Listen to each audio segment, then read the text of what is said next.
There has been plenty of talk swirling around the NHL about the Minnesota Wild's Marco Rossi lately. Today, we'll talk about the pros and cons of a deal that would make Marco Rossi a Nashville Predator.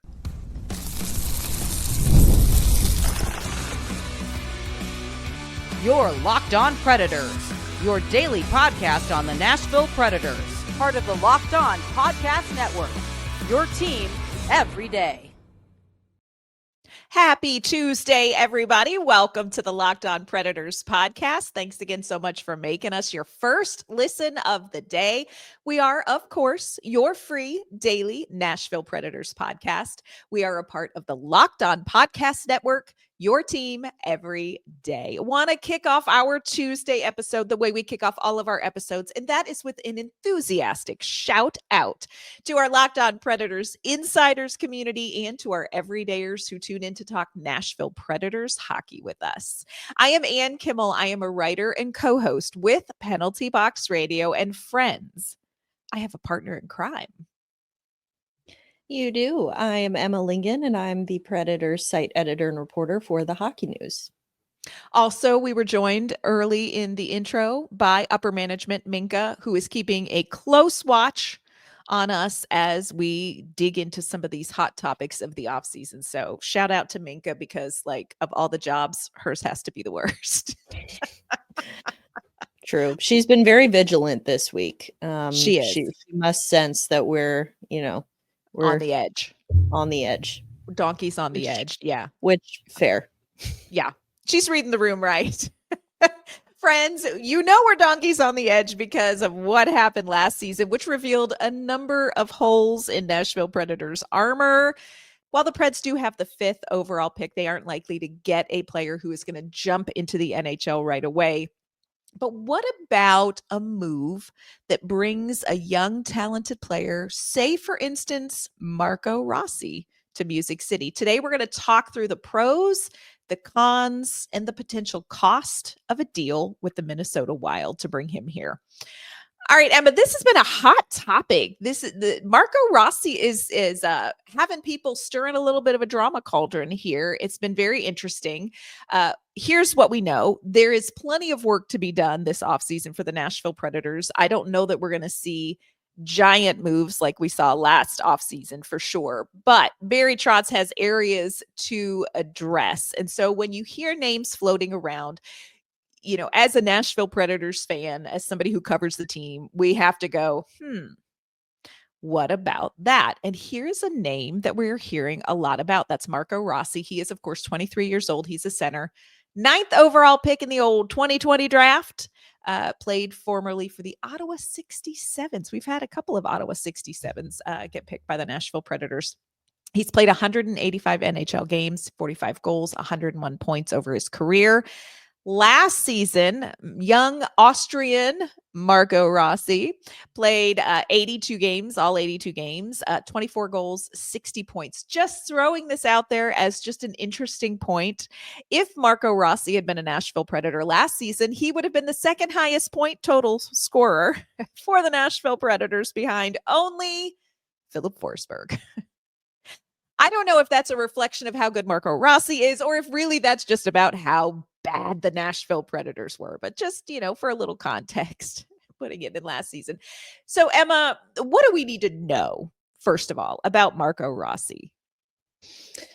Well, he is a young center, which, as we know, do not grow on trees. So I think when a 23-year-old center becomes potentially available, you got to look at him. I think realistically, he profiles as a second line center. Mm-hmm. I think he can play up and down the lineup. He's young enough that maybe you can develop him into that top line role. If he can, he's a little bit undersized when it comes to that. So that's something and I don't necessarily say that as a knock against him, but I mean, it's just something to be mindful of. But I think he profiles more as a second line center. He's got a good scoring touch. I mean, it has kind of been one of the reasons that he is feasibly available. Just being an RFA with Minnesota is that Minnesota has already committed so much financially to Brock Faber Mhm. and Matt Boldy. And Matt Boldy has been, it's always, if you look at the scoring leaders for Minnesota, taking Kirill Kaprizov out of the picture for a second, it's always Boldy and then Rossi. And so they've already locked up Boldy long term. They've locked up Faber long term. They now need to start clearing house, clearing all the space that they possibly can to sign Kirill Kaprizov, because he's coming up on free agency, and Minnesota wants to hang on to him, but 100%. Yeah. they need to have the best offer. He's at the point in his career, he's not giving anyone a hometown discount. So Uh-uh. they need to be able to give him the best offer to convince him to stay in Minnesota. So with that in mind, I think that's why they've been less committed to Rossi. Now that they have made offers to him, Yeah. and he has rejected them, which quite honestly, I think makes sense for a player like him, because again, if you're his agent and you're doing your job, you are looking around the league and saying, do you know what 23-year-old centers cost you? 23-year-old top Right. centers cost you? And they were probably trying to offer, well, I think first they tried to offer him a longer term deal, like 5 years, but at a lower AAV. He Mhm. rejected that. So then they offered him, I think, 2 years at a higher AAV. He rejected that again because he's looking for the longevity, which again, when you're a 23-year-old center who has proven scoring talent at the NHL level, you realistically, this is not the time to be, like I said, giving anyone a discount. Like, you should be trying to get the best deal that is offered to you. And so I Yeah. think that Minnesota is maybe not in the position to offer him the kind of deal that he's looking for. Other teams will. So I think that that's just kind of, I think, sort of answers the question as far as like, well, if he's so great, why isn't Minnesota hanging on to him? It's like, well, there's other things to think about here. Sometimes you can't have a Marco Rossi and a Kirill Kaprizov. You got to pick one. So I think that that's sort of, where they're at here. He's still an RFA, so the Predators could offer sheet him. They could do a sign and trade. Like, there's a lot of options. But it's just, interesting, food for thought. It is interesting. And I think there's a lot, like you said, there is a lot to make this an interesting conversation for the Nashville Predators. Again, Barry Trotz has been very upfront about this offseason and in moves that he wants to make, and he wants to make a hockey move. He is not really looking for futures. He's not looking for prospects. He's not looking for necessarily draft picks. He wants somebody who is young but has NHL experience. I'd like to introduce you to Marco Rossi. He's very young. He's got NHL experience. This is a guy who played all 82 games in the last 2 seasons. Like, he is, like you mentioned, he has a little bit fun size. He's a little bit fun size, but he's hardy enough that he's been able to play full seasons for the Minnesota Wild. And the Minnesota Wild play, I mean, John Hines is their coach. You know that this is a team that, they play with some physicality and stuff like that. So when you look at this on paper, this is the kind of move that I think Barry Trotz would be very interested in. It's addressing a need that the Nashville Predators have positionally. It is giving you somebody who is a great piece for the now and also for the not yet, because that's what Nashville does not have a lot of. They don't have a lot of those players that can bridge the plan that's in pen, the path that's in pencil. And Marco Rossi is somebody that I think fits the path, age wise and talent wise too. I do think it's interesting the deals that we know that Minnesota has made to him. And like you said, turned them down. 5 years, $5 million. Well, okay, you're kind of getting a little bit of a longer term deal, but you're not getting the money you want to get. But he also is not interested in that kind of 2-year bridge deal either. And at 23 years old, like you said, you can't blame a guy for saying, no, that's not quite right either. So there is going to be some interesting conversations about Rossi. Now, look, the Wild GM has said, look, I'm not dying to trade him. I think Minnesota would I think they would like to keep him. But like you said, he's not the number one priority right now. So if they can't keep him within a number that the Wild like, they're going to move him. So coming up, we're going to talk about how much would it cost the Nashville Predators to make a deal and get Marco Rossi in gold? And what are the pros and the cons of making that move? Today's episode is brought to you by our friends at Wonderful Pistachios. If you are looking for a snack that is both delicious and nutritious, you need to crack into a good source of protein with Wonderful Pistachios. Wonderful Pistachios, they are one of the highest protein nuts. Each 1 ounce serving has 6 grams of protein. That's going to give you over 10% of your daily value. Plus, they are packed with fiber and better for you unsaturated fats. That's going to help you feel fuller longer. Personally, we've talked about this. I am a no shells variety kind of girl. I am here for the quick grab and go snack on a busy day, whether I am working here at my desk or I'm in the car or running errands, or I just hit the spot in the day where I know I need a little protein pickup. It is a great go-to. But if you love cracking open every shell for that satisfying crunch, they have an in-shell option that is a classic favorite. So friends, get snacking and get cracking with the snack that packs a protein punch. Visit wonderfulpistachios.com. So Emma, we've kind of touched on this, but let's look at what Nashville has when we're talking about centers and sort through this and say, okay, is this a good move? So here's what we know. Nashville has a little bit of a center problem. They got a little bit of a center problem. You have Ryan O'Reilly. You have Steven Stamkos at times. You have Fedor Svechkov. You have Colton Sissons. You have Michael McCarron. But if you look down this line, Ryan O'Reilly, look, he's going to be a UFA in 2027. He tends to play 1C. We've talked about this before. Like, we love Ryan O'Reilly. We're a little concerned about him, but we love Ryan O'Reilly. But this is not a 1C necessarily that Nashville's going to ride off into the Stanley Cup Finals. And then you look at Steven Stamkos, and Steven Stamkos has played center in, the locker room clean out. He talked about, look, I don't mind playing center, but I think if we're just honest, Emma, this is a guy you want on the wing. Like, you don't want him necessarily playing center. And then you've got Svechkov, up and coming, but he's still developing. You've got Colton Sissons, Mr. Potato Head. And you got Michael McCarron. When you look at the options that we have seen recently, it's a little bit hard to sort this into the right players down the middle for the Nashville Predators. And I think that's what makes Rossi such an interesting option. Yeah, I think that, you couple that too with the fact that Nashville is picking in the top 5 in the draft. Let's say they get a center at the draft. Now, that center is probably not going to be playing for them next year.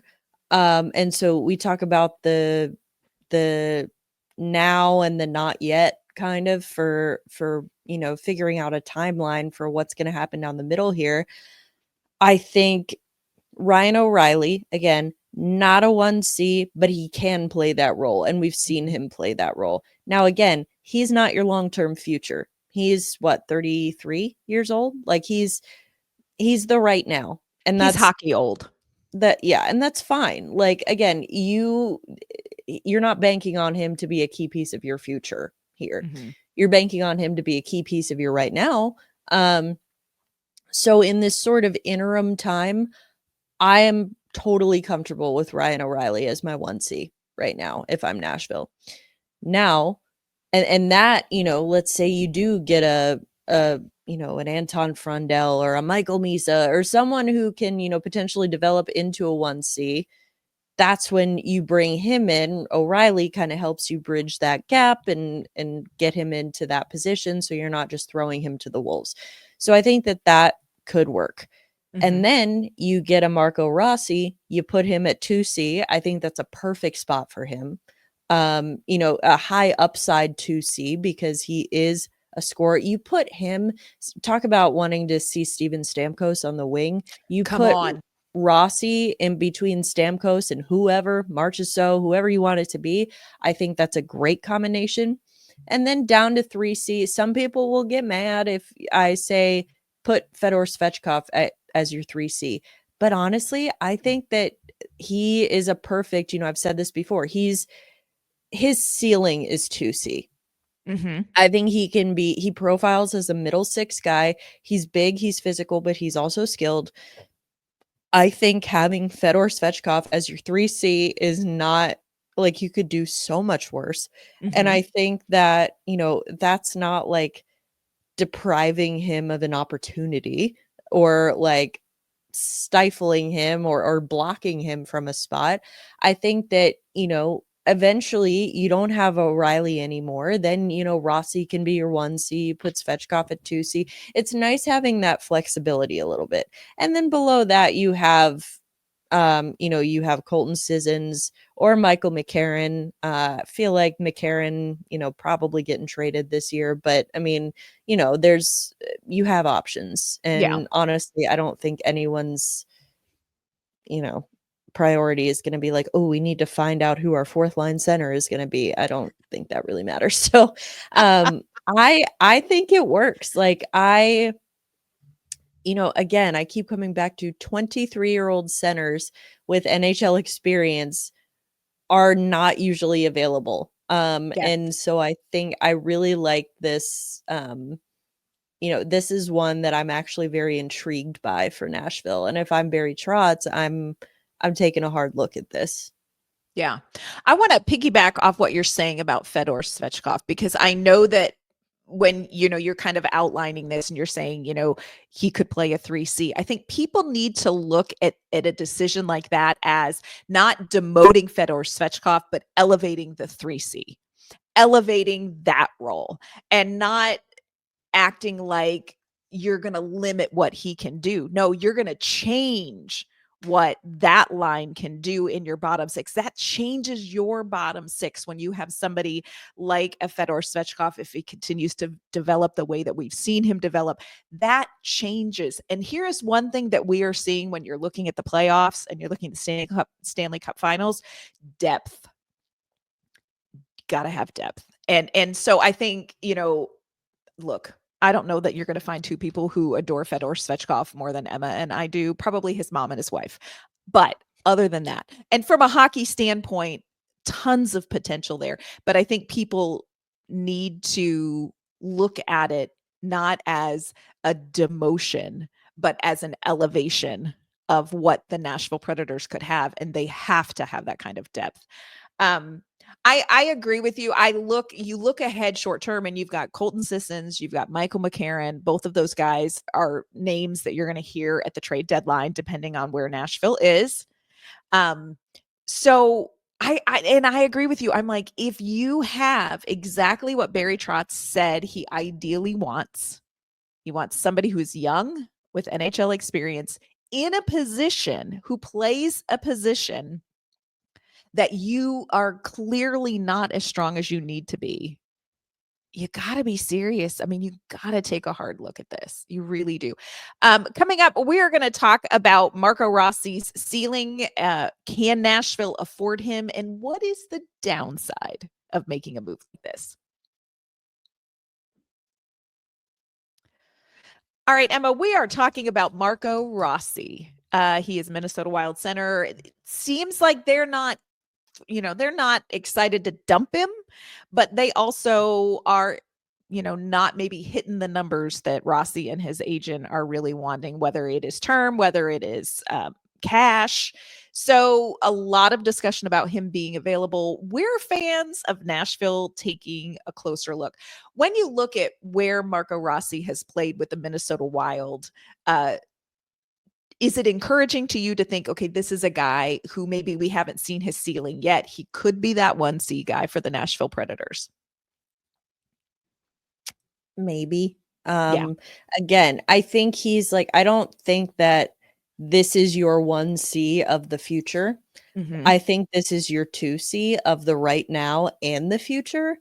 And it allows you, like you said before, it gives you depth. Look at this, like you said, Stanley Cup playoffs right now. You need to have depth. Even a team like the Oilers, who they have McDavid and Draisaitl, it's the depth players who have been stepping up and scoring in those big moments. And that's what you need if you have serious aspirations about winning a Stanley Cup. So I think that Marco Rossi is a very, very high upside 2C.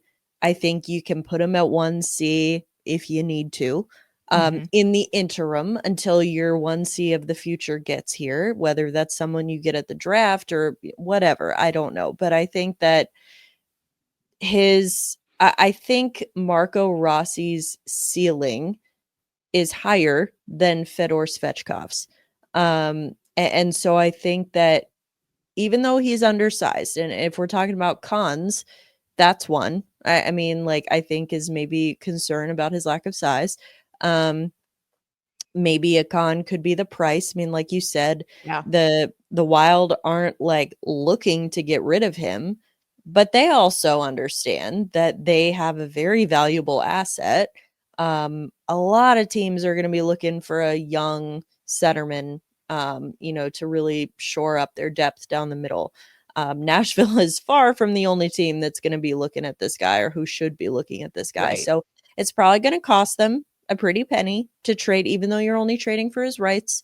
Again, like getting, whether that's first round draft picks, whether it's, I would say blue chip prospects. Quite frankly, I don't know that the Predators really have the kind of prospects that Minnesota might be looking for. I could be wrong, but I just think that it's going to cost you. And people might see it as a negative that, like, well, he's not the 1C we need. That's okay. He is a very, very good 2C, and you need one of those two. Yeah. Because Ryan O'Reilly isn't getting any younger. Fedor Svechkov is still developing. Again, this is a young player, but he's got multiple seasons of NHL experience. You don't find that a lot. Yeah. And he has played with a lot of different style players. You look even at last season at different times, there were times where he was centering Kaprizov. There were times where he was playing with Yakov Trenin or Marcus Foligno or Gus Nyquist. Do you all just take a minute? Do you remember Gus Nyquist? I'm still trying to remember Yakov Trenin. I mean, I know what has happened. We've lost all sense of time and space after last year, you all. We have lost it. It's like a whole different era. I don't know what happened. But the thing I like about Rossi is you see him play with, like a highly skilled player like a Steven Stamkos. You can see him playing with somebody like that. You can see him playing with a Luke Evangelista. You could see him playing with a player who is more like a Yakov Trenin. Like, so I think there's some versatility here with him that we've seen in Minnesota. Now, I think if he comes to Nashville, you're going to want him playing with some of your top offensive players because you got to have somebody. You need somebody. And I don't think Stamkos at center is where you want to land if you want to get the best out of Steven Stamkos. So, is it going to cost Nashville? Yes. I think some people will say the downside is why would you make this move when the biggest problem you have is on the defense? And friends, this is where you got to put out more than one fire at a time. And like you said, you got to strike while the iron is hot. You don't know the next time Nashville will be able to take a swing at a 23-year-old center with 185 games of NHL experience. You don't know when that's going to come available again. So I think Nashville would be missing out if they were not considering what this would look like. I think that they're going to have to do it. I think they're going to have to find a way to do more than one thing. This offseason, they've got to put out a couple of fires. And I think a Marco Rossi move, even though, like you said, this is not a Steven Stamkos, Jonathan Marchessault, Brady Shea offseason move, but I think it could be really impactful. And now and in the future. And again, the needle to thread that is so narrow. To find a player that can do both is so rare. I'd be very interested to see Nashville try for this. Yeah. I would be very interested to see Nashville try for this. I would too. Because again, these opportunities don't come around often. I think that, again, is it just a complete and utter organizational failure if they don't get Marco Rossi this offseason? No, because there are going to be teams that have more cap flexibility and can maybe offer him what he wants. And, but I think that what would be a complete and utter organizational failure is if they didn't try. And so I would hope that they at least do that. Yeah. Well, we're going to keep our ears out. We're going to let you know what we hear when it comes to the Nashville Predators and any conversations they may have or be thinking about making a move when it comes to Marco Rossi. This is one that Emma and I are like, do your due diligence. Do your due diligence. And who knows, some cap space may open up if the Nashville Predators have to trade. I don't know, Jonathan Marchessault. Oh, that one causes me stress. Who knows what's going to happen? Who knows? Yeah. We just know that at midnight, we need to stop worrying about it because tomorrow's the next day. And if we've learned anything from Jonathan Marchessault, it's that we must adhere to Marchessault midnight. So, we're going to table this after 12 o'clock tonight and wait and see what the Nashville Predators do with Marchessault and with Marco Rossi. Let us know what you think. Is this a move that you think Nashville could pursue? And just throw out, what kind of a deal would you want to see Nashville offer him? So let us know. You could, of course, comment on our YouTube video. You can send us your thoughts on social media at LO_Predators as well. We'd love to know what you're thinking about Marco Rossi and the Nashville Predators. Before we log off on this Tuesday, Emma, let everyone know where they can find you and your work. You can find me on social media at Emma_Lingan, and you can find my work at the Hockey News. You can find me on social media at AnnK_Mama on Ice. You can find my work with Penalty Box Radio as well. Friends, that is going to do it for this Tuesday episode of the Locked On Predators podcast. Thanks so much for making us your first listen of the day. We're going to be back tomorrow with an all-new episode. We'll see you then.